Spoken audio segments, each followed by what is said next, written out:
Oke. Selamat siang, Romo. Selamat siang, teman-teman semuanya. Kita berjumpa lagi di acara ini, Sokyoto Namo Buddhaya. Kita akan berlatih meditasi bersama Romo Ari. Untuk mempersingkat waktu, Romo Ari, kami persilahkan. Silakan. Baiklah, sahabat-sahabat meditasi yang sudah bergabung di Zoom Berbudi dan yang nonton di YouTube. Mungkin nontonnya besok ya YouTube. Apa langsung saat Biasanya. ini? Saat ini bisa? Biasanya. Saat ini live bisa. Saat ini belum bisa. Saat ini karena lagi ada masalah, jadi saya rekam dulu. Nanti akan diupload dan besok baru bisa masuk ditonton lagi. Jadi juga pada penonton YouTube Berbudi mulai besok ya. Pada siang ini kita bersama-sama akan membahas meditasi dengan tema melebur ego dalam kedamaian. Jadi ada satu cara melebur ego dalam kedamaian. Sementara orang berpikir bahwa ego itu harus dilepas dulu. Jangan ada ego di dalam setiap tindakan kita. Kalau kita bisa melepas ego, barulah kita bisa damai. Ini juga benar. Tapi bisa juga dilakukan dengan kebalikannya. Kita damai. Di dalam damai, ego itu akan lebur. Ya. Nah, damai itu apa? Secara sederhana, damai itu berarti tidak ada apa-apa. Biasanya kita selalu ada apa-apa ya. Kalau memberikan sesuatu pasti ada apanya. Ya, mudah-mudahan kamu ingat kebaikan saya. Nanti minggu depan kalau ada dalam rapat, mudah-mudahan kamu tidak mengkritik saya dan sebagainya. Ya, kalau apa-apanya itu baik, masih boleh. Tetapi itu juga menjadi penyebab dari penderitaan. Rasa kecewa itu akan muncul kalau kita ada apa-apanya. Kalau kita mengharapkan apa-apa di dalam setiap tindakan kita. Dalam pikiran, ucapan, maupun badan jasmani. Ya. Ada sebuah cerita. Jadi saya akan memberikan ilustrasi sebuah cerita. Seorang ibu yang mempunyai seorang anak laki-laki tunggal berusia 7 tahun. Suaminya sudah meninggal sekitar 1 tahun yang lampau. Dan si ibu ini mengidap penyakit, yaitu penyakit jantung. Kalau lagi emosinya labil, pasti kumat sakit jantungnya itu. Kalau lagi marah, jantung itu, sakit jantungnya menyebabkan kesakitan karena ada stres pada pembuluh darah yang ke jantung. Ya, suatu saat si ibu ini karena lagi kambuh sakit jantungnya yang kelihatannya sudah cukup parah, dirawat di rumah sakit. Sudah 3 hari dirawat di rumah sakit. Anaknya tiap hari pulang sekolah selalu menengok ibunya.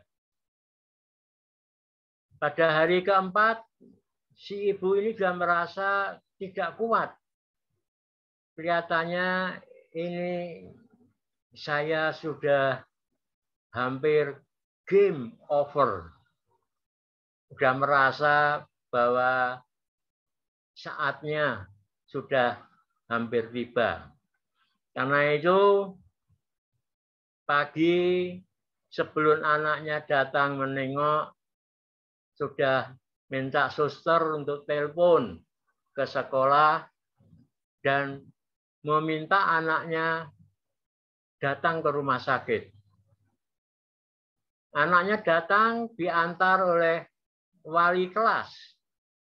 Ya, kalau zaman dulu itu wali kelas itu termasuk sangat dekat dengan anak didiknya. Karena hampir semua pelajaran itu diajar oleh satu guru wali kelas. Mungkin yang tidak diajar sebangsa olahraga. Tapi hampir semua pelajaran dipegang oleh wali kelas ini. Sehingga pada zaman dulu, guru wali kelas ini dianggap orang yang pinter dalam segala hal. Ya, maka sampailah di ruang ibunya dirawat. Bapak wali kelas yang mengantar anaknya. Setelah berbicara sejenak dengan ibu yang dirawat, ibu kemudian memohon, Bapak guru, saya mohon untuk bisa keluar sebentar, karena saya mau berbicara berdua dengan anak saya. Sambil terengah-engah, rasanya sudah sesak dan sulit bernapas. Setelah wali kelas keluar, ibu memegang tangan anaknya, disentuhkan di dadanya, dan dipegang. Nah, setiap napas ibu ada kamu, nak. Demikian pula ibu mengharapkan pada setiap napasmu ada ibu.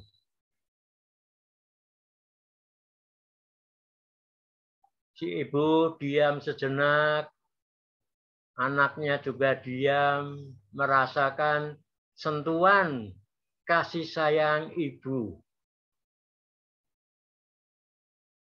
Anak itu kemudian menjawab, "Ya, Ibu, mulai saat ini pada setiap napas anakmu, Ibu berada pada napas anak. Saya akan selalu ingat kepada Ibu yang begitu menyayangi saya." Ya, nak. Tiba-tiba si ibu itu seperti menarik napas yang penghabisan. Memang napas itu yang penghabisan. Meninggallah si ibu sambil tersenyum. Si ibu merasa lega. Si ibu merasakan kasih sayang anaknya. Si ibu tidak khawatir lagi bagaimana kehidupan anaknya setelah ditinggal ayahnya setahun yang lalu dan sebentar lagi akan ditinggal ibunya. Menjadi anak yang hanya seorang, tidak punya saudara. Nah, sejak saat itu, setelah ibunya meninggal, si anak tidak menangis. Karena si anak merasa bahwa pada setiap napasnya, ibu berada bersamanya. Anak itu tidak menangis. Ibunya juga tidak menangis, bahkan tersenyum bahagia. Mungkin inilah yang dikatakan meninggal dengan tenang yang sesungguhnya. Tidak seperti yang ada di iklan-iklan surat kabar. Telah meninggal dengan tenang, padahal meninggalnya bunuh diri dan sebagainya. Nah, si anak setiap saat selalu merasakan keberadaan ibunya. Bukan teringat dan menjadi sedih, menjadi takut dan khawatir karena hidup sendiri. Tetapi dia merasakan bahwa ibunya bersamanya setiap saat pada napasnya. Akhirnya si anak ini justru mempunyai kesadaran yang luar biasa. Merasa hidup sendiri, sekolah dengan biaya beasiswa, dia belajar dengan tekun dan rajin. Justru mulai saat itu, setiap tahun dia menjadi juara kelas. Ibu yang bijaksana telah memberikan satu motivasi yang luar biasa kepada anaknya. Sampai kuliah perguruan tinggi pun si anak mendapatkan biaya beasiswa. Sampai lulus sarjana hukum. Kemudian dia mengabdikan dirinya bekerja di suatu kantor pengacara. Dan dia sukses karena dia merasakan ibunya selalu bersamanya. Tidak ada rasa takut dan khawatir saat menghadiri sidang di pengadilan. Ke kantor polisi pun dia tersenyum. Ya, sahabat-sahabat meditasi, inilah gambaran bahwa si ibu itu merasa damai jelang meninggal. Karena dia sudah bisa memberikan satu kekuatan yang luar biasa bagi anaknya yang masih berusia 7 tahun tanpa ayah yang sudah meninggal lebih dulu. Damai. Maka sang ibu meninggal sambil tersenyum. Bebas dari rasa takut dan khawatir. Tidak meninggalkan pesan-pesan yang berlebihan. Hanya meminta anaknya selalu merasakan ibunya bersama pada setiap napasnya. Dan setelah menjadi karyawan di kantor pengacara, akhirnya beliau menemukan seorang pembimbing meditasi. Dia diajarkan untuk meditasi,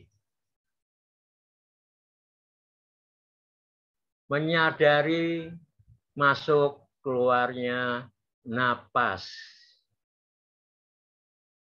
Dan si anak ini bisa melakukan dengan luar biasa karena dia setiap saat sudah menyadari pada napas masuk dan keluarnya ibu bersamanya.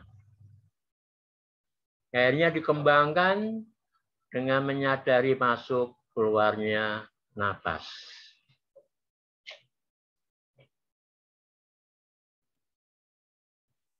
Ya, itulah gambaran damai. Tidak ada apa-apa. Tidak ada ketakutan dan kekhawatiran. Tidak ada kebanggaan dan kesombongan. Tidak ada kecemasan dan kegelisahan. Menikmati napas setiap saat. Menikmati apapun yang dilakukan. Menikmati apapun yang dihadapi.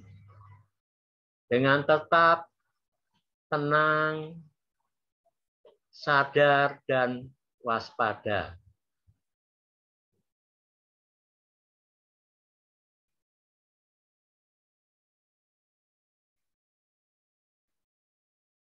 Nah, anak itu semenjak ditinggal ibunya, dia tetap berada di dalam damai. Karena merasa kehadiran ibunya pada setiap napasnya.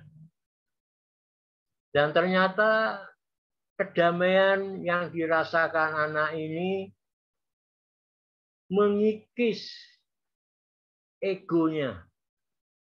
Anak itu tumbuh, berkembang, menjadi anak yang sangat baik dan mempunyai karakter yang sangat baik. Pada saat bekerja di kantor pengacara pun, dia benar-benar membela kliennya. Dan dia sering ditugaskan oleh sang pengacara untuk menangani kasus-kasus di pengadilan. Dan dia melakukan dengan luar biasa karena tidak ada ego. Kliennya yang miskin pun dibela dengan sepenuh hati. Dia pun menghadapi hakim, jaksa, polisi dengan tersenyum, damai, tidak ada ketakutan dan kekhawatiran. Ya, marilah kita melakukan meditasi dengan perenungan. Dengan melakukan perenungan berada di dalam damai. Ya. Duduk dengan tenang.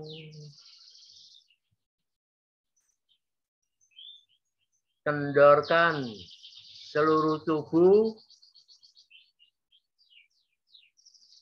Kendorkan pikiran, dan emosi.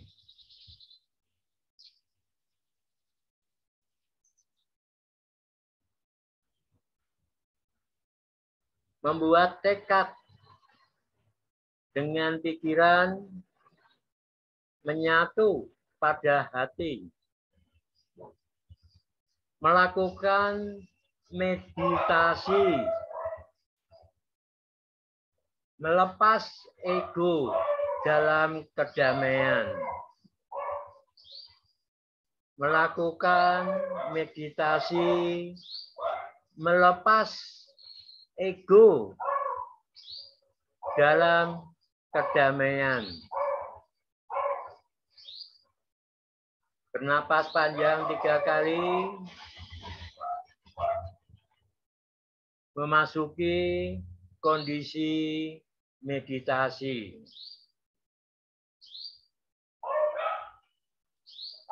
Kita awali dengan relaksasi total fisik dan mental. Duduk diam.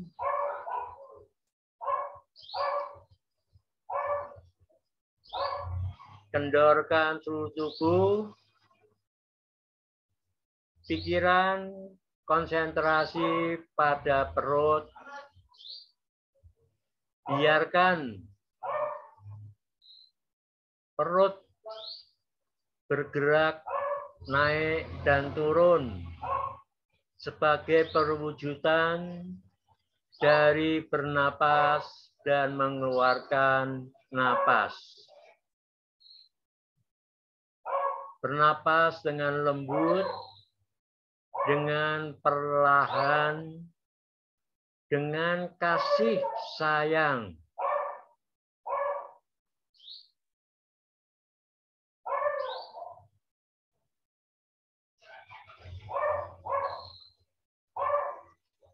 Diam di dalam ketenangan.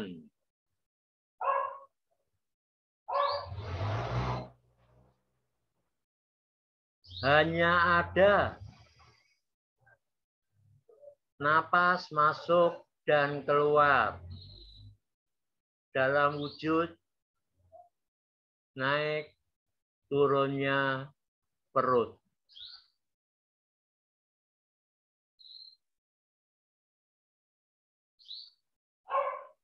Diam di dalam keheningan.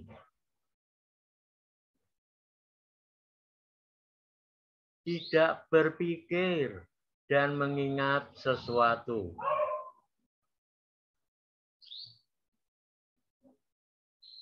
Pikiran terpusat pada perut, mengikuti proses naik turunnya perut dan tetap mengendorkan seluruh tubuh.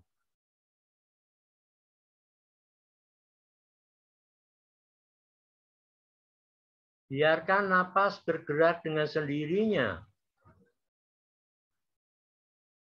Tidak perlu selalu di perut. Biarkan kadang-kadang napas itu menggerakkan pusar perut naik turun. Kadang-kadang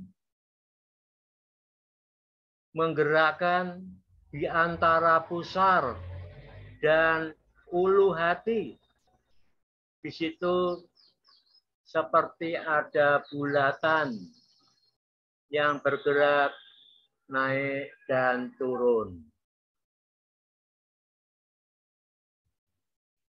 Biarkan kadang-kadang dada yang bergerak naik dan turun. Jadi lepaskan. Kita hanya tahu, menyadari bagian tubuh mana yang bergerak naik dan turun tanpa berpikir. Ya, diam di dalam keheningan bersama dengan napas yang masuk dan keluar, atau bagian tertentu yang bergerak naik dan turun.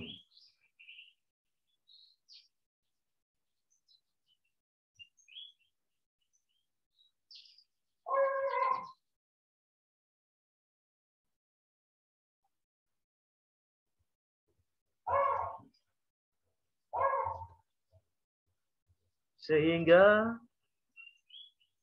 perlahan tapi pasti Anda memasuki ketenangan.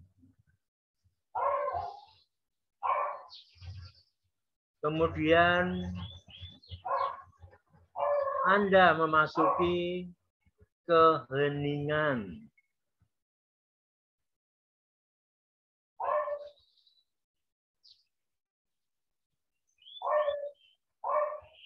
Di dalam keheningan, pikiran seolah-olah berhenti karena kita tidak berpikir dan mengingat sesuatu. Emosi pun berhenti. Tidak ada kemarahan. Tidak ada kejengkelan. Tidak ada sakit hati.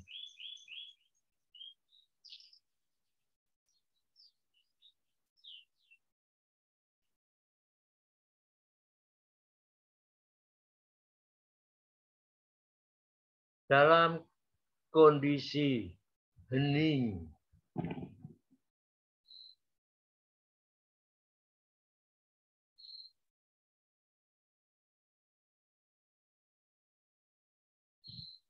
Merasakan hening, keheningan.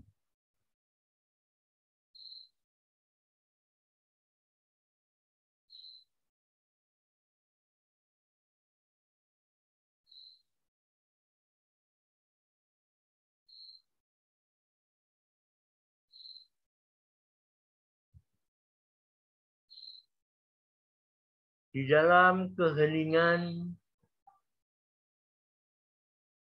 tidak ada kekhawatiran dan ketakutan.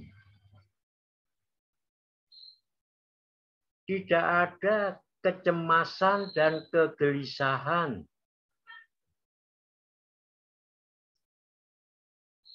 Tidak ada kesombongan atau keangkuhan.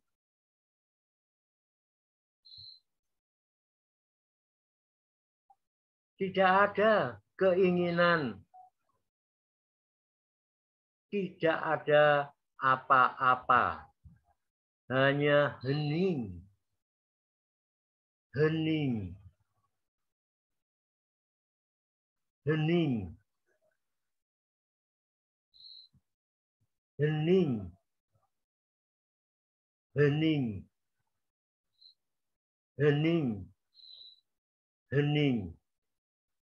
Berdiamlah di dalam keheningan.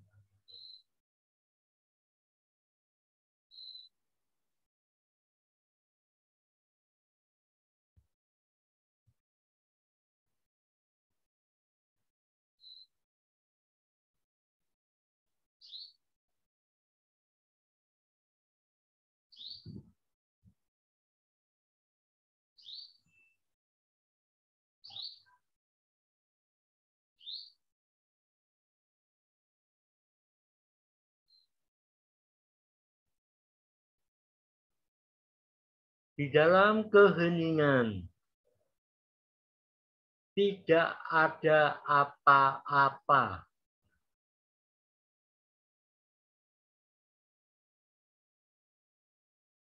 Anda merasa damai, damai, damai, damai, damai, damai, damai. Berdiamlah di dalam kedamaian.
Bernapas panjang 3 kali.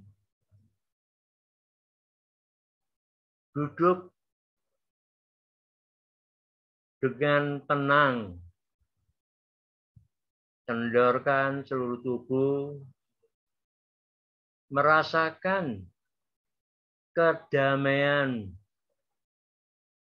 hati Anda.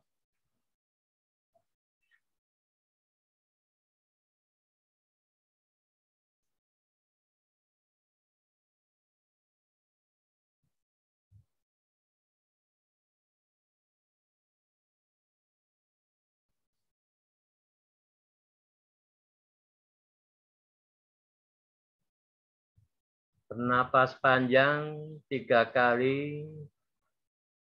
Selesai.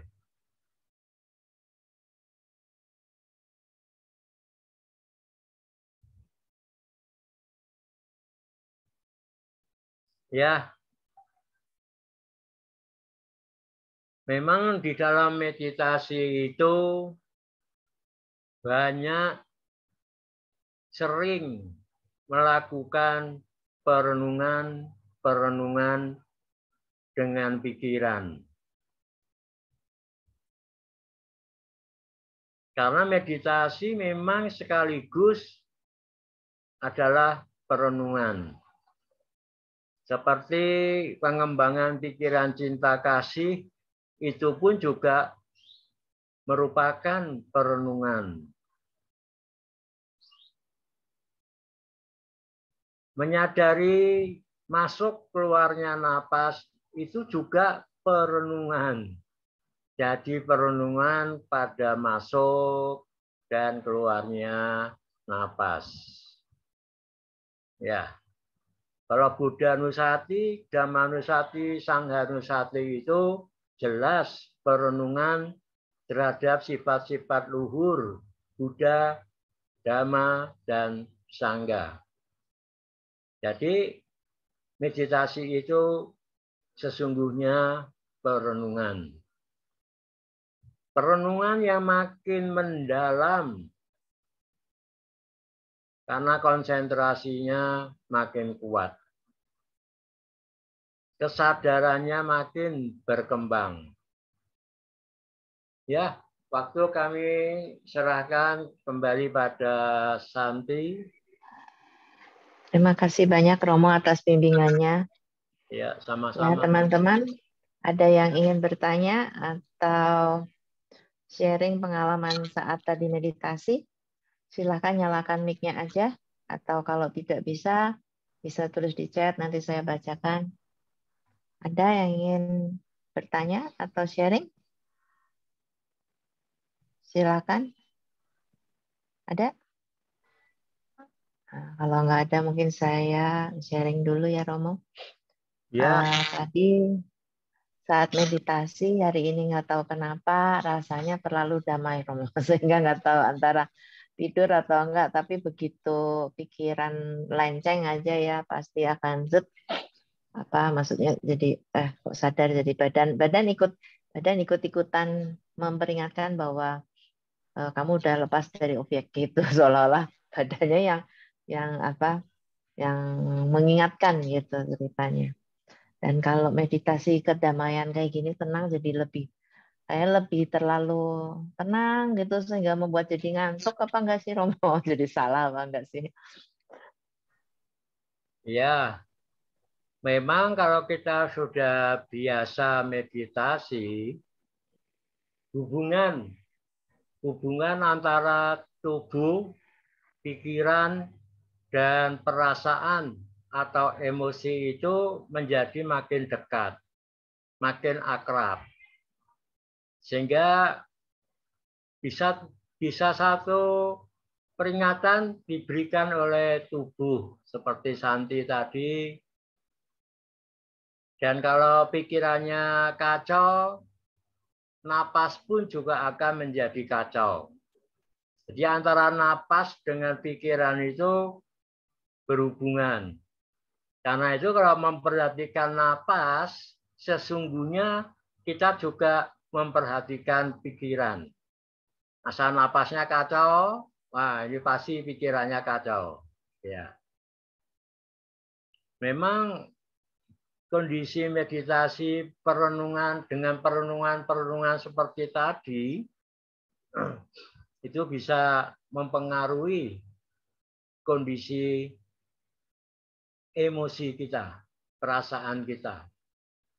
Jadi antara pikiran dan emosi dan tubuh itu saling berhubungan, terhubung satu dengan lain. Kalau pikiran kita bisa tenang, emosi juga tenang, pikirannya bisa hening, bisa damai, emosi pun juga bisa damai. Ya. Jadi yang damai ini hati ya, emosi, hati. Memang ada orang yang lebih mudah mengembangkan hati ketimbang pikiran. Ada yang mudah pikiran ketimbang hati. Ada yang bisa dua-duanya. Ada yang dua-duanya tidak bisa berkembang.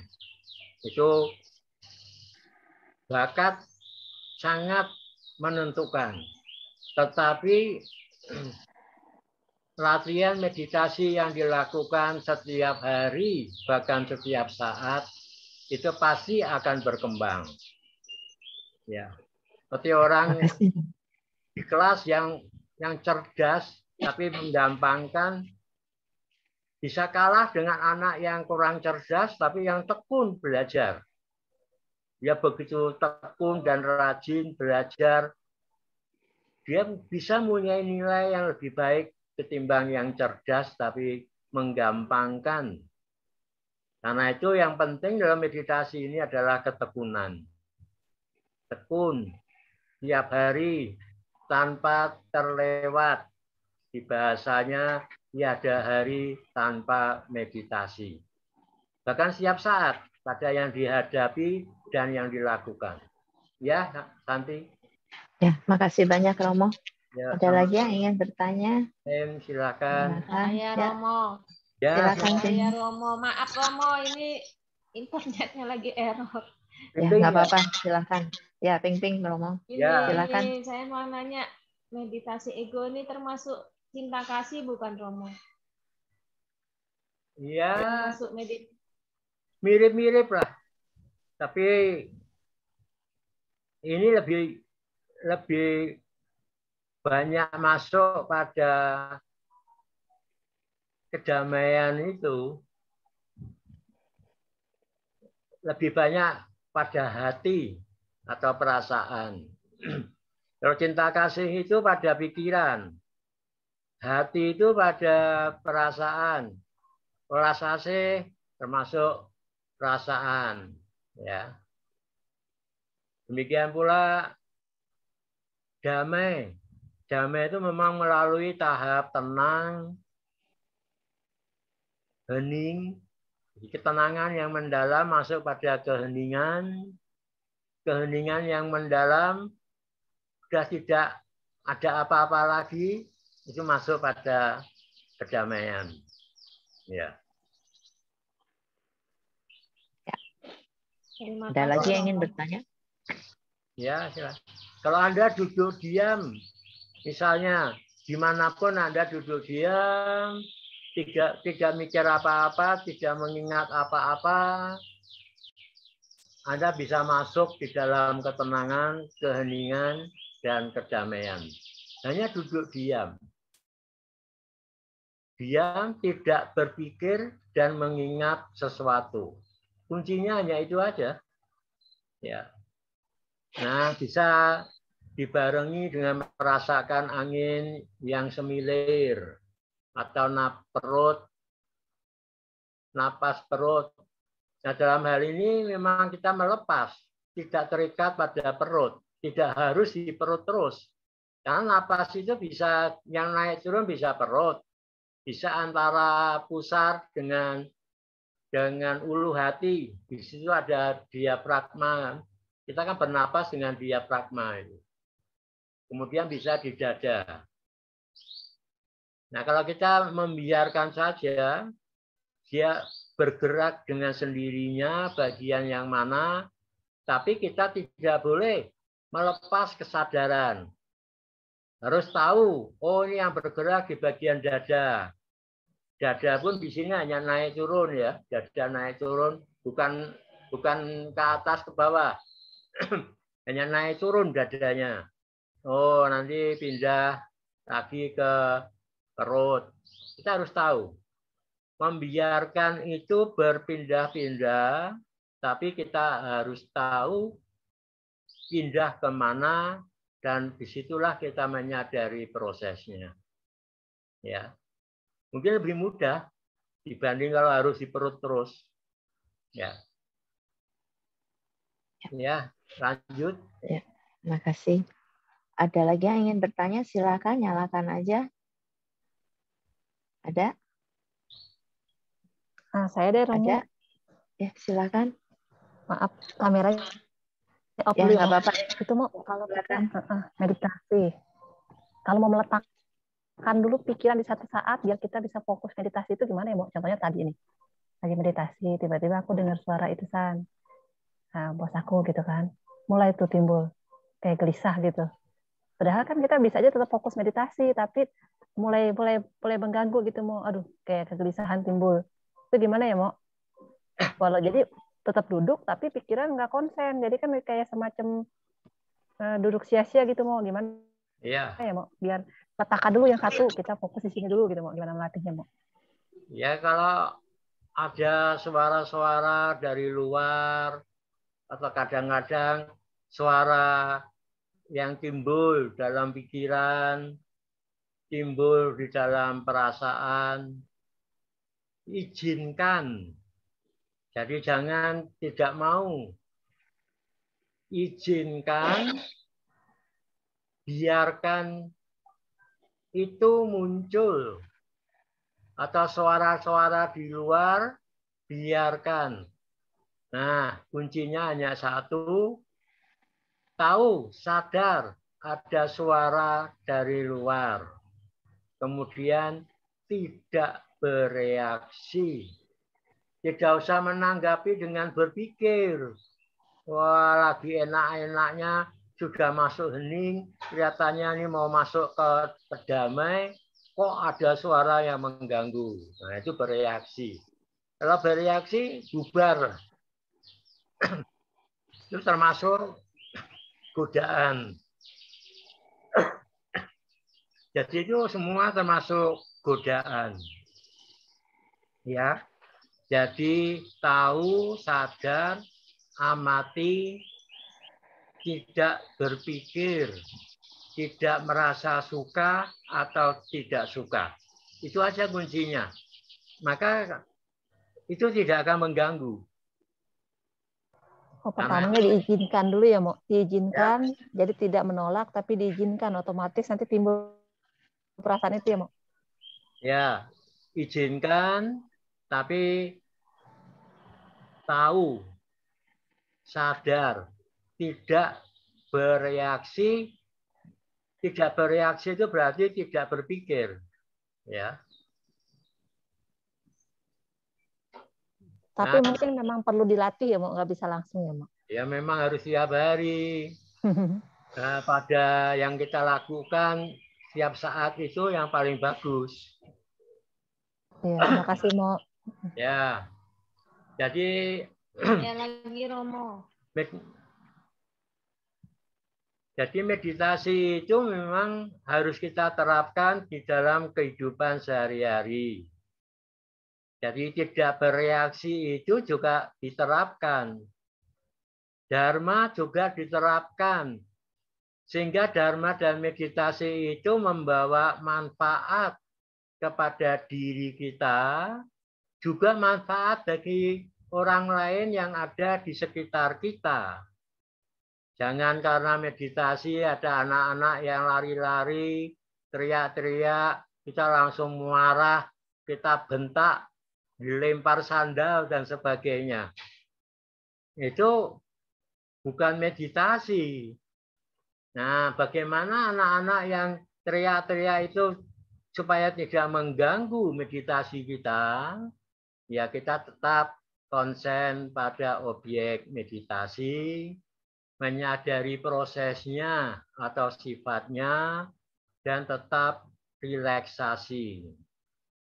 Dan tidak bereaksi terhadap gangguan dalam tanda petik yang ada di luar atau gangguan yang muncul dalam pikiran-pikiran dan perasaan-perasaan kita. Bahkan pada tubuh kita. Sudah enak-enaknya tiba-tiba mak sengkring, kakinya, ototnya terasa kenceng. Nah, itu semua gangguan dalam tanda petik ya. Sebenarnya gangguan itu tidak ada. Kita ini yang salah. Kenapa kita bereaksi? Nah, hanya itu aja. Ya, silakan, Ping. Ping, tadi mau bertanya? Ada? Error lagi nih. Oh, ya, silakan. Ada, mau ketika kita sudah fokus, itu pasti kita merenung. Itu kalau merenung tuh memikirkan sesuatu enggak? Ya. Tes. Suaranya rada-rada hilang-hilang ya, tadi, Ping. dengar sih tadi hanya ada hilang. Mungkin bisa disummary bahwa pada saat dia sudah fokus, tiba-tiba merenung. Ya, Apa? ya pasti Terus kan merenung gitu loh. Dia, nah itu dia merenung itu kan Merenung itu berpikir ya, sesuatu ya Romo. berpikir. Nah, Enggak ya, memikirkan sesuatu atau tidak kalau merenung. oh pertanyaannya kalau merenung itu Ya, apakah memikirkan sesuatu gitu ya? ya berpikir atau tidak yang sebenarnya. Kalau perenungan itu, Romo, termasuk berpikir yang menyebabkan kita lepas dari fokus, atau apakah itu memang bagian dari meditasi? Itu mungkin ya. jadi saat meditasi itu prosesnya bisa merupakan satu perenungan.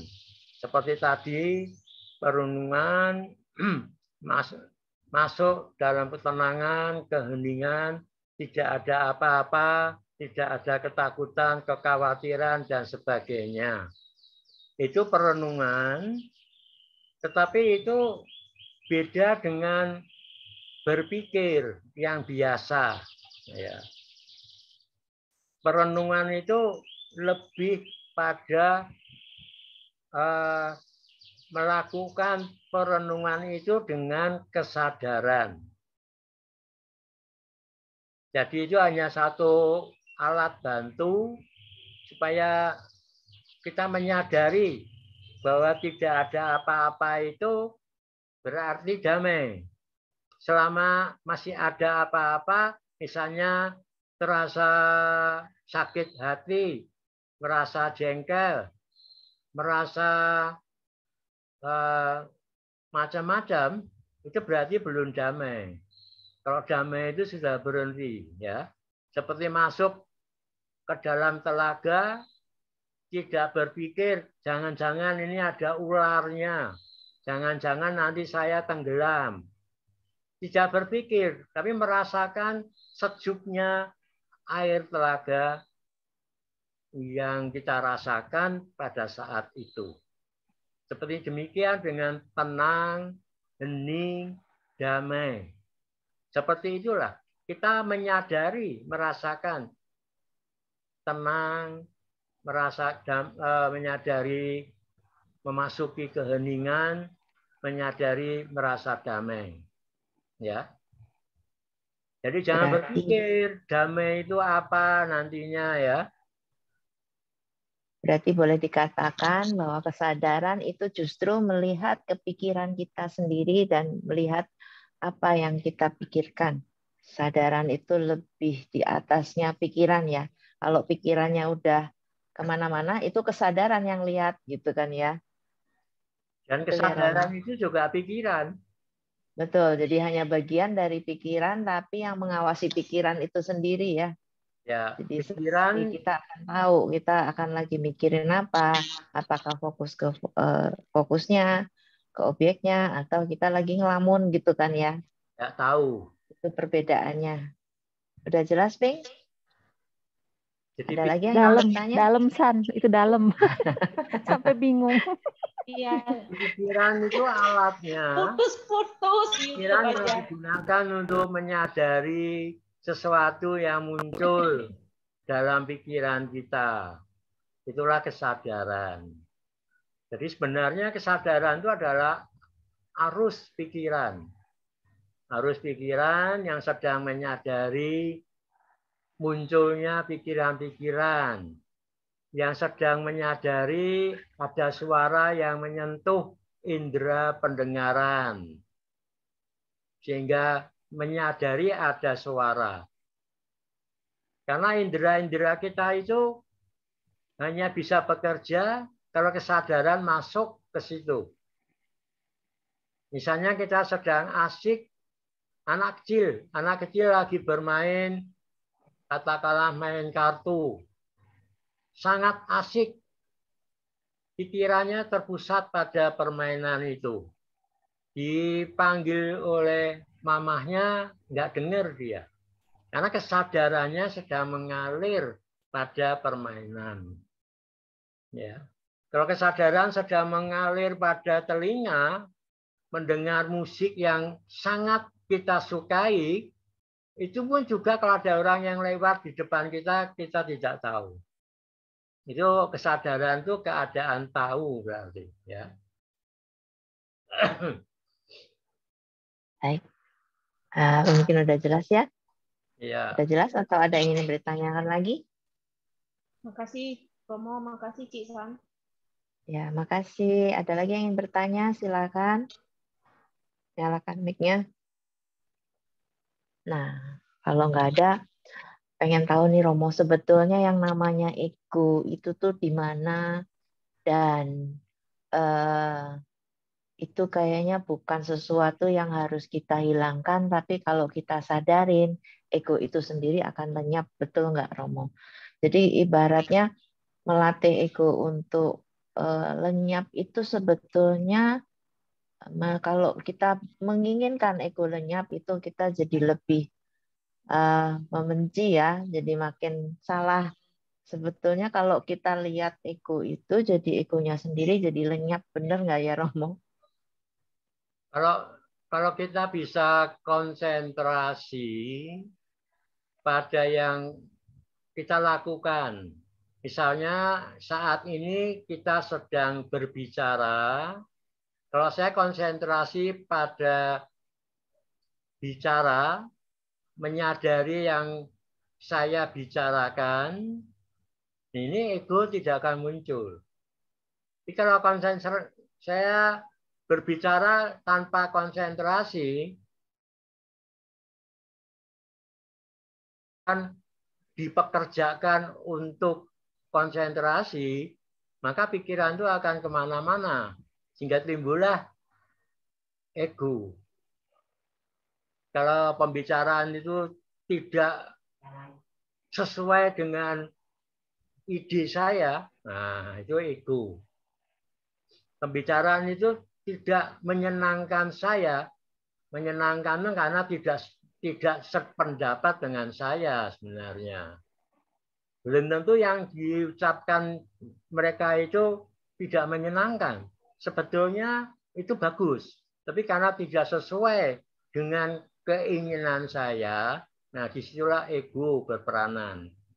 Kalau saya hanya mendengarkan dengan sungguh-sungguh apa yang dibicarakan, di situ tidak muncul ego. Ya. Karena saya hanya konsentrasi pada apa yang dibicarakan. Sehingga saya akan tahu dengan persis, tidak menghakimi dia, tahu persis arah dari pembicaraan dia. Ego nggak akan muncul. Jadi kalau kita meditasi mengembangkan konsentrasi, mengembangkan kesadaran dan relaksasi, maka itu sudah belajar mengikis ego. Dan kita terapkan pada saat berbicara dengan seseorang, diterapkan konsentrasi, mendengarkan dia, berbicara sampai titik, sampai selesai, baru saya memberikan tanggapan. Umumnya kita baru dengar sebagian, kita sudah langsung nyerontop aja. Karena kita merasa bahwa saya ini lebih pandai daripada Anda. Kenapa Anda menggurui saya? Nah, itu ego yang berperanan. Dikonsentrasi, mendengarkan dengan sungguh-sungguh, kemudian berbicaralah dengan welas asih. Itu kuncinya itu. Berbicara dengan welas asih. Jadi motivasi kita tuh welas asih, kasih sayang, ya. Jam 1. Ya, makasih banyak Romo atas penjelasannya. Ego ini memang sesuatu yang abstrak, tapi yang membuat kita jadi kalau tidak menyadari jadi bisa marah-marah, bisa macam-macam, membuat penderitaan ya Romo. Berhubung waktunya sudah habis, Mungkin kalau ada yang ingin bertanya bisa di YouTube atau di minggu depan ya Romo ya. Terima kasih banyak Romo atas bimbingannya. Terima kasih banyak Romo. teman-teman semuanya. Makasih, Santi. Mohon maaf Romo. apabila ada yang tidak berkenan. Makasih. Bu, ego itu Makasih. tidak perlu dihilangkan. Karena Ya, ego itu terus menyertai kita, kecuali kita bisa berada di dalam konsentrasi, kesadaran, dan relaksasi. Itu yang penting. Oke, tapi Santi, kalau Romo Ya. kan katanya meditasi bisa dilimpahkan. Mau minta tolong Romo aja ya. Limpahan jasa kali mau belum pernah. Mimpin pelimpahan jasa mau. pelimpahan jasa. Kita tadi sudah bermeditasi. Boleh Romo bimbing kita untuk memberikan pelimpahan jasa atas perbuatan baik kita? Ya, ya, boleh. Melakukan pelimpahan jasa. Melakukan meditasi adalah satu kebajikan. Menghormat, sujud, berbakti kepada orang tua dan para tetua, orang-orang yang lebih tua, bahkan kepada seorang anak kecil pun adalah kebajikan. Berbuat baik, membantu seseorang dengan doa, dengan nasihat, dengan materi yang kita miliki adalah kebajikan. Dan kebajikan-kebajikan apapun yang telah kami lakukan dalam hidup ini, bahkan dalam kehidupan lampau, pada kesempatan ini kami limpahkan kepada orang tua kami, sanak saudara kami, sahabat-sahabat kami, kepada sesama manusia, bahkan hewan-hewan dan semua makhluk yang berada dimanapun. Semoga semua makhluk bahagia, kami bahagia. Semua makhluk bahagia, kami bahagia.